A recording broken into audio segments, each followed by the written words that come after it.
This is Optimal Finance Daily, episode 1896. Fear will hold you prisoner. A diversified portfolio will set you free. By FIRECracker of Millennial-Revolution.com. And I'm your host and personal finance enthusiast, Diana Merriam. Now let's get right to it as we optimize your life.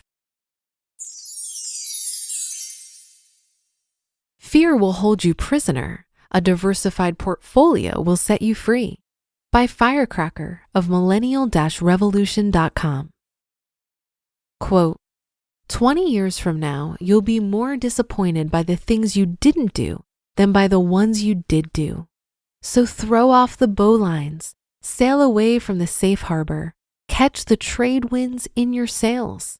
Explore, dream, discover. Mark Twain. That quote from Mark Twain is one of my favorite quotes of all time. It also happens to be the intro to the last email I ever sent at work.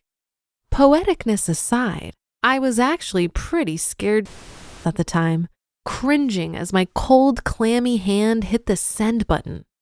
But now, after traveling to 18 countries and easily staying within the safe withdrawal rate of $40,000 a year, I can't help but look back on that day and laugh.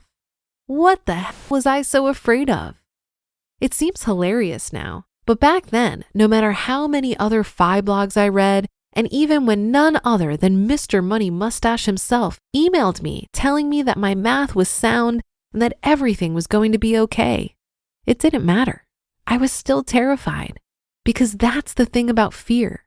Fear traps us. Fear holds us prisoner. Just like that scene from Shawshank Redemption. If you've never seen the movie, what the heck's the matter with you? You know, where Brooks, who'd been in prison for 50 years for killing his wife and daughter, is finally paroled and set free? As his friend Red puts it, quote, they trained him to like it inside the house, and they threw him out, end quote. Once let out of the house, Brooks can't take it anymore and hangs himself. Apparently, he'd gotten so used to jail, being free made him afraid. For a brief moment on my last workday, when I hugged my friends goodbye and walked away from the corporate prison that had swallowed most of my life for the past 9 years, I couldn't help but wonder, is this what Brooks felt like? Am I going to survive outside these prison bars, or would I get scared and scamper back into another prison soon afterwards? Fear is a powerful thing. It can swallow you whole if you let it. But luckily, as I soon found out, there's something much more powerful than fear. A diversified portfolio. As it turns out, if we had continued sitting in our little cubicle prisons in North America, we would have never seen the rest of the world. We would have never met the bike mechanic who, despite not having a college degree, makes 6 figures doing what he loves in Amsterdam. We would have never met the expat from England with an open heart surgery scar across his chest, who now calls Vietnam home. Instead of continuing to work a stressful job which nearly killed him, he now runs an award-winning spa, hires locals, and gives back to the community by running an orphanage with his wife. We would have never met the couple traveling the world with their adorable baby boy, who are living proof that kids don't stop you from living your dreams. And we would have never seen the sunset, stopped to smell the roses, and fallen head over heels in love with this awesome planet we call home. Instead, we got to do all that and more. And because of the 60-40 portfolio, which throws off 4% each year to cover our living expenses, we also got to discover one of the biggest benefits of quitting a job: how much your costs drop when you no longer need to work. No more commuting to work every day. No more expensive work clothes or dry cleaning. No more eating out all the time or paying annoying decompression costs like retail therapy or boozing it up in bars to make up for stressful days. No more being tied down to an overpriced city. We could move anywhere we wanted to. As a result, we went to Southeast Asia and found out we could live like royalty for less than $25,000 a year. In fact, the hotel we're currently staying in costs only 27 Canadian dollars per night, or $20 USD. It has a pool, a rainfall shower, maid service, and includes breakfast. By including Southeast Asia, we were able to travel to 18 different countries for only $40,000 a year. And that includes expensive countries like Switzerland, Denmark, UK, and Japan. The trick is to travel hack, use Airbnb, cook from time to time, and mix up the countries. And you know what else?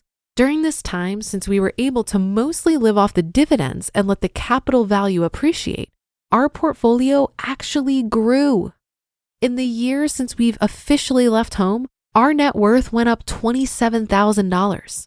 So somehow we made money while traveling the world. What was I so afraid of again? So if you're afraid of making a positive change in your life, remember that while fear is a useful reminder to be careful and cautious, if you properly manage your risks, you have nothing to be afraid of. Fear will hold you prisoner. A diversified portfolio will set you free. Oh yeah, and hope. Throw hope somewhere in there too. You just listened to the post titled, Fear Will Hold You Prisoner, A Diversified Portfolio Will Set You Free, by FIRECracker of Millennial-Revolution.com. Fear is a huge obstacle for many of us, and I don't think any of us are immune to it. When I consider the role that fear plays in my life, I'm reminded of all the mental gymnastics I do to navigate it. And this is mostly about trying to shift and expand my perspective. I often think about how I want my greatest fear to be the pain of unrealized potential versus the fear of what could go wrong.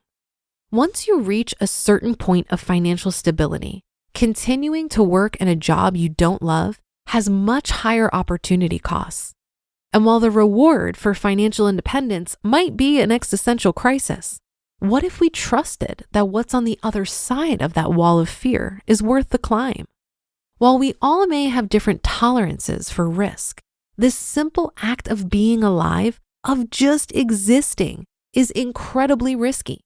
At any moment, things could go wrong, our circumstances may change, or life could throw us a curveball we least expect. But if we look at life through the lens of trying to minimize all risks, we might never leave our homes. And is that really living? This article reminded me that so much in life is uncertain. But if we're able to embrace that uncertainty with a level of trust that we're smart enough to figure it out, we'll be better positioned to live fulfilling lives. To help ease my anxieties over potentially choosing the wrong path, I tell myself it's not possible to make the wrong choice. Because even if I choose a direction that's challenging, within that is an opportunity to learn and grow. And that should do it for today. Have a happy rest of your day, and I'll see you on the Friday show tomorrow, where your optimal life awaits.